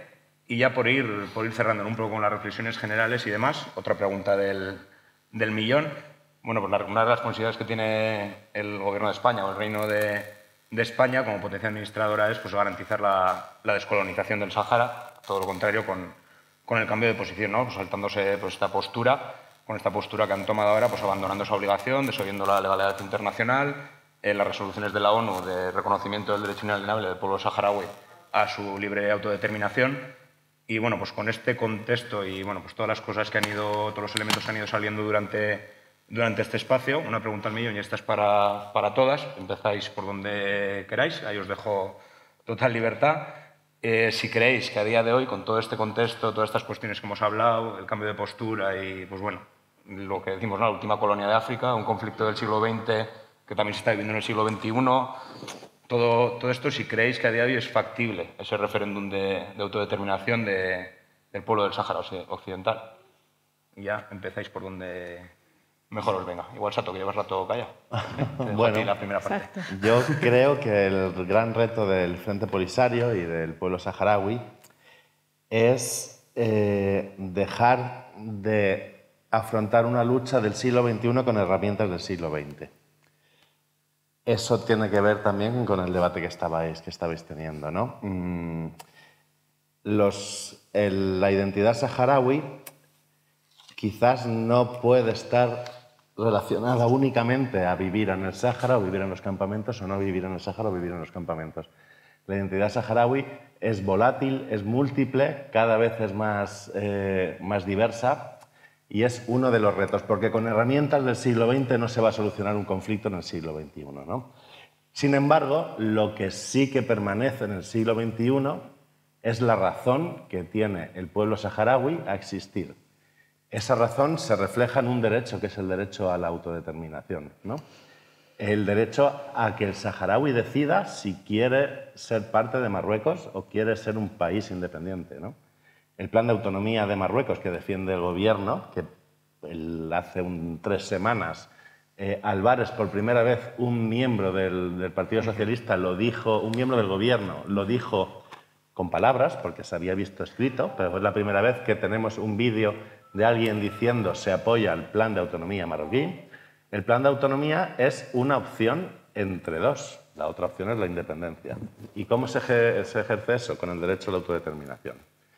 Eso se reconoce hasta la última sentencia, creo que de octubre a noviembre, a la que has hecho referencia. El Sáhara no es Marruecos y se vuelve a hacer referencia a la libre determinación, ¿no? Entonces, el reto que tenemos como simpatizantes, como defensoras de los derechos humanos y que tenéis como pueblo, es cómo ejercer ese derecho en pleno siglo XXI. En un siglo XXI que de lo que llevamos vivido, lo que sabemos es que no tiene por qué ser mejor que el siglo XX, que fue horrible, ¿no? Y que además,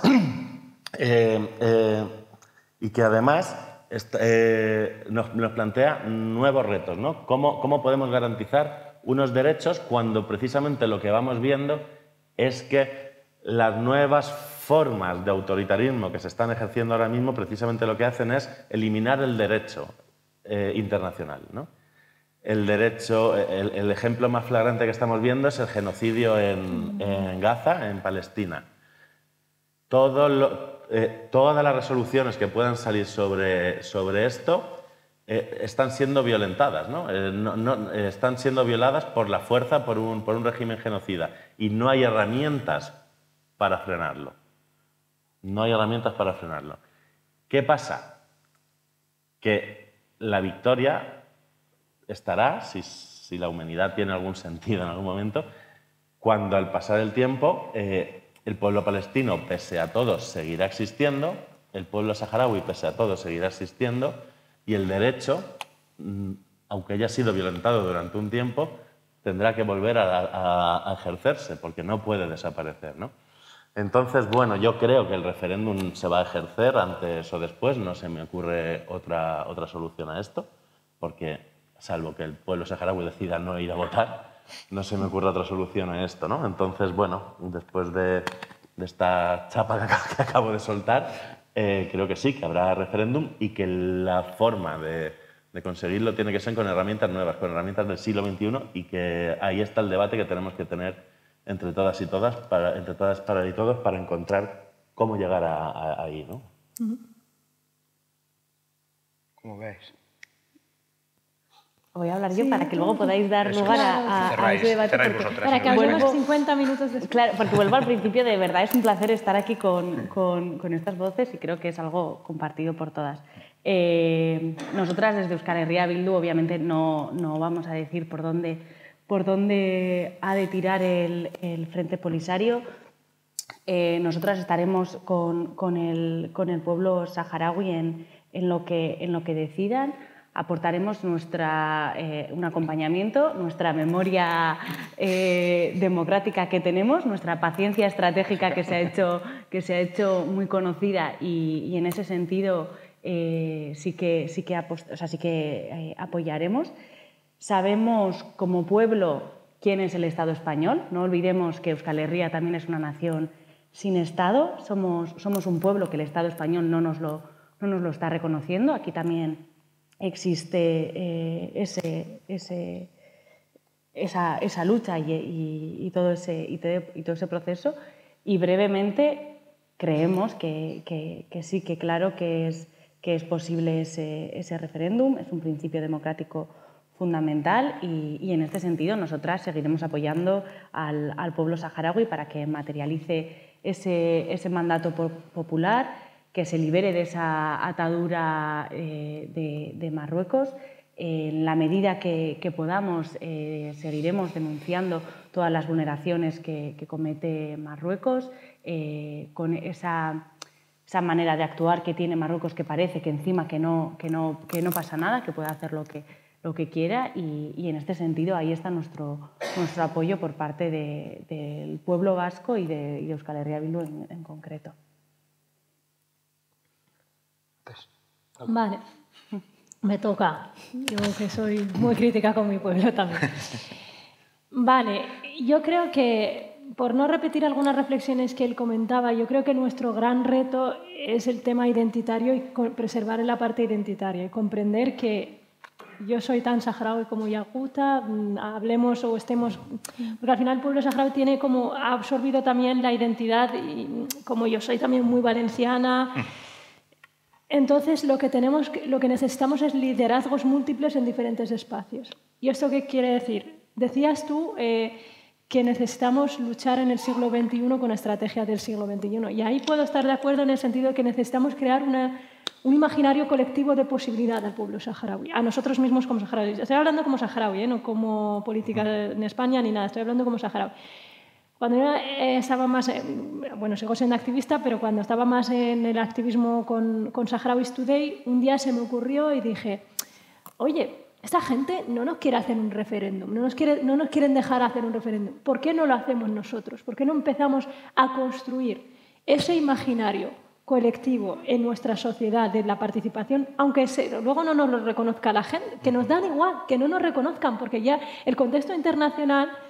hace unos meses decía que el líder ahora que está en Siria era yihadista, ahora que sí que lo apoyan. Quiero decirte que hemos supeditado nuestro reconocimiento y nuestra existencia al reconocimiento externo, ¿vale? Es verdad que esto construye un ideario colectivo que no operativo o que no reconocido, pero si construimos ese ideario colectivo y esa posibilidad colectiva de esa república, haciéndola que ya es una realidad aunque sea en el exilio, pero creamos unidades de esa misma república o ese propio referéndum que no nos quieren dejar, que es el anhelo que tenemos y es lo que queremos hacer, pues ¿por qué no lo hacemos, no? Y la gente, al principio el equipo de Saharauis Today como que se rieron, pero luego me dijeron, ostras, pues vamos a hacer una moneda. Entonces teníamos a un chico que era dibujante, Weldead, y diseñó cómo sería, porque nuestra moneda, los símbolos de identidad nacional son la bandera, la lengua, la moneda, el himno, y el pueblo saharaui tenía la moneda, tenía la bandera y tenía unas fronteras de Estado, ¿no? Pero no teníamos una moneda porque teníamos la peseta española, bueno, le llamaban la peseta, pero estábamos muy arraigados al ente colonial y empezó a diseñar cómo sería la moneda saharaui. Y la gente saharaui, nuestros padres, viendo diseños de nuestras cabras, nuestra gente vestida en melfas y de tal, empezó como a soñar. Y yo pienso, aunque yo soy muy idealista, ¿por qué no construimos una república digital, ¿no? Mientras, ya que estamos unos en Alemania y somos saharauis que hablamos Alemania, ¿por qué no aprovechamos esa diáspora para construir un músculo pensante en una realidad, aunque sea digital? No lo digo como informática, sino que sí que creo que es posible construir ese referéndum, esa moneda, esa identidad. Y en Saharauis Today empezamos a hacer esta gamificación chula de ¿por qué no puede existir una Eurovisión saharaui? Vamos a hacer una playlist, vamos a hacer... ¿Por qué tiene que ser toda la politización del pueblo saharaui arraigada a hablar de la libre determinación y de Marruecos, etc.? ¿Por qué no buscamos espacios en los movimientos sindicales? Somos antifascistas. ¿Cuáles son los valores que nos definen como saharauis? Y vamos a buscar todos esos colectivos y esos partidos políticos que defienden, construyamos esas masas sociales. Yo sí que creo que nuestra generación nazca aquí. Mis hijos van a venir a todas las manis del 13 de noviembre me encargaré yo de que sean súper saharauis, aunque no les dejan... Nosotros somos el claro ejemplo de que no hemos nacido en el Sáhara Occidental ocupado. Nosotros decimos somos saharauis, pero al final hemos nacido en Tinduf. en Argelia, pero decimos que somos saharauis. Entonces, yo creo que todo saharaui se encargará porque somos muy férreos a la identidad nosotros. Y creo que puede ir por ahí. Yo por aportar algo, por no repetir lo que vamos a algunos a decir. Pues no me has dejado nada, ¿eh? ¿No? Eso parece entre los tres. Me apoyas en la República Digital.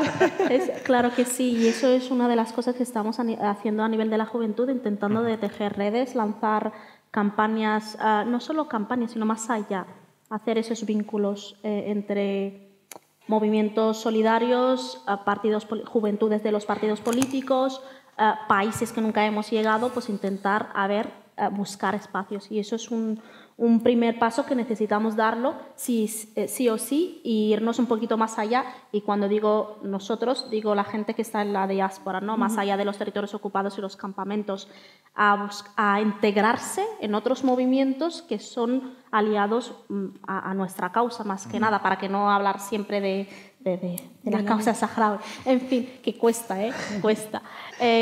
Pero la pregunta del millón, si el referéndum es posible. Porque esa es una de las preguntas que creo que casi el 90% de las personas, especialmente politizadas, vamos a llamarlo así, saharauis, se preguntan eso todos los días. Claro. Y estamos hablando que nosotros no estamos solos en este mundo. Estamos en un contexto internacional donde de un minuto a otro las cosas cambian. Y cuando le da la gana a Trump, también saca un tuit. Y esto es lo que hay. Vuelvo a decir, a mí lo que me preocupa mucho es la política de facto. Y es lo que está intentando Marruecos hacer. Y también lo que está intentando hacernos creer, que eso es diferente. Porque durante estos últimos años, pues eso, lo que tú ves todos los días, lo que escuchas, lo que se habla en estos espacios, por ejemplo, en las Naciones Unidas, es que el pueblo saharaui tiene el derecho a la autodeterminación, pero como tenemos un montón de cosas en el plato ahora mismo, vamos a dejarlo hasta que no es una prioridad. Y eso también hace la diferencia en sí. Cuando no eres una prioridad a nivel internacional, te deja caer en una situación de limbo. Y ahí es cuando perdemos a las personas. Ahí es cuando tú te vas a encargar de tus hijos, pero otras personas que no tienen tiempo por culpa de X razones no van a poder. Y eso es lo que preocupa. ¿El referéndum es posible? Sí, claro que sí. Nosotros lo único que no nos falta es la paciencia. Llevamos 50 años ahí en el desierto bajo la ocupación o viviendo en la diáspora y podemos esperar otros 50. Pero es que da gracia de que el Marroco Gate, que no tuve la oportunidad de mencionarlo, lo que ha pasado en Bruselas en cuanto hubo este escándalo donde Marruecos usaba soborno y regalos a eurodiputados para que no se mencione el tema del Sáhara, para que no se mencione el tema de las violaciones de derechos humanos y para que los acuerdos siguen, ¿no? Hubo un eurodiputado que se llama Pacherre. En el 2018, no, 2016, que yo tenía 18 años en ese momento, o 17, no sé, y fui a verle con el Western Sahara Resource Watch. Y me dijo Eric, que me acuerdo, mira, este tío ha ido a los campamentos, pero prepárate, que es pro Marruecos, incluso tú hazte la tonta. Y pregúntales una de esas preguntas que creo que soy experta en eso, hacerme la tonta en ese sentido. Y cuando entré vi la foto de él y de el rey de Marruecos. Y empezó a decir, ¿de dónde vienes? Digo, vengo de Alemania. Dice, ¿eres de los campamentos? Digo, sí. Me dice, ¿y qué haces aquí? ¿Por qué no vas a vivir tu vida? Pues resulta que él es uno de los que estaban en Marruecos, en el escándalo de Marruecos. Cuando vi la noticia digo, mira la karma, eso es karma, eso es completamente karma. Pero el caso es que antes de que pasó eso, coincidí con él una vez en Bruselas y me dijo, ¿sigues en esta misma vía? ¿No te has buscado tu vida? Y digo, pues lamentablemente no, todavía, claro, hablándole, haciéndome la tonta, lamentablemente. Y me dice, mira, te digo una cosa, esperar ahí, quedaros ahí, porque el mundo va a cambiar, y eso es el tema del siglo XX, el siglo XXI, y no va a quedar nadie en los campamentos, el Polisario va a ser historia, y con el Polisario también el pueblo saharaui será historia. La única realidad que hay es Marruecos. Digo, me estás diciendo, imagínate, sea en el 2016 o hace poco, diciéndome a mí eso. Digo, como saharaui me lo voy a tomar con calma porque creo en mi causa y creo que hace 30 años quien decía que el apartheid iba a finalizar, bueno, el sistema de apartheid o los que llevaban eso se iban a apartar o le iban a apartar, nadie te creía. Igualmente es esto. Sí que es verdad, necesitamos buscar otras estrategias. Estamos teniendo un montón de retos, más que nada por montar un Estado, una república en el exilio. Eso también es un gran reto, basado o dependiente de la ayuda monetaria. Y aquí viene la cooperación al desarrollo, que yo creo que es uno de nuestros problemas grandes. Eso lo vamos a dejar para otro momento, porque si abrimos eso, sí, ya no vamos a salir de aquí. Pero vuelvo a decir... Eso nos vamos tú y yo. Exactamente. El referéndum es la única vía pacífica, vamos a llamarlo así, para ejercer el derecho internacional. El problema es, no quiero llamarlo problema, sino es el cambio rápido que está surgiendo a nivel internacional y cómo nosotros y nosotras como saharauis podemos buscar nuestro sitio y nuestro espacio, porque ni ayer, ni hoy, ni mañana la causa saharaui va a llegar a un fin. Seguiremos luchando, pese lo que pese, y aunque quede una sola persona. Vamos a seguir hacia adelante, porque no tenemos otro medio.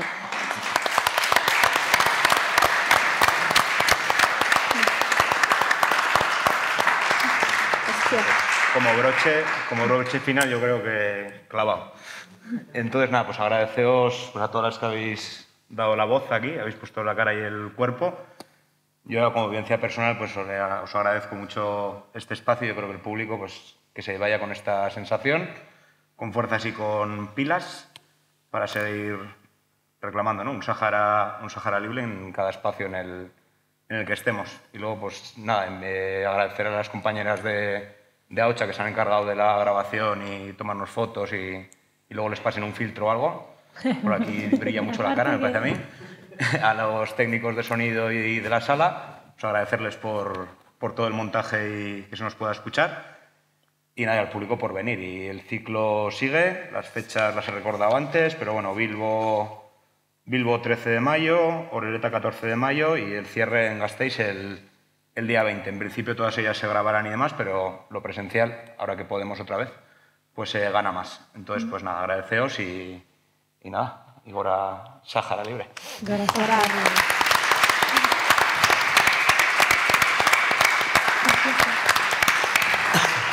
Mis queridas.